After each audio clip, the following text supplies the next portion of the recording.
சிவாய நம. நேற்று முத்தாரம்மனின் வரலாறு பார்த்தோம். பார்க்காதவங்க லிங்க் டிஸ்கிரிப்ஷன்ல கொடுக்குறேன், போய் பார்த்துட்டு வாங்க. முத்தாரம்மனுக்கு அருள் புரிஞ்ச பார்வதி தேவி மலையரசப்பட்டினம் சென்றாங்களாம். மலையரசப்பட்டினத்தை மலையரசன்கிற ஒரு அரசன் ஆட்சி செஞ்சுட்டு வந்தான். அவனுடைய பூங்காவில் தேவி பார்வதி புற்று வடிவமாக இருந்து தவம் செய்தாங்களாம்.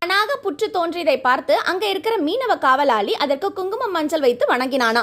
இதை பார்த்து அரசனுக்கு கோபம் வந்து அந்த புற்று அகற்றுவதற்காக ஆணையிட்டானா. புற்றுக்குள் இருந்து தேவி பார்வதி புற்று அம்மனாக வெளியே வந்து மலையரசனை தண்டித்தாங்களாம். தாயின் மீது மண்டியிட்டு தனது தப்பை உணர்ந்து மன்னன் மன்னிப்பு கேட்கவும் அங்காள் அம்மனாக தோன்றி என்னிடம் வந்து சரணடையும் பக்தர்களின் பாவங்களை நான் போக்குவேன்னு அம்மன் சொன்னாங்களாம். மேல் மலையனூரில் அங்காள பரமேஸ்வரியாக வீற்றிருந்து பக்தர்களின் பாவங்களை போக்கி அவங்களுக்கு சகல சௌபாக்கியமும் கொடுக்கறாங்க.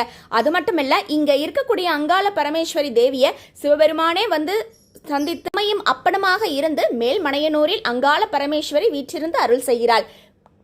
ஓம் சக்தி.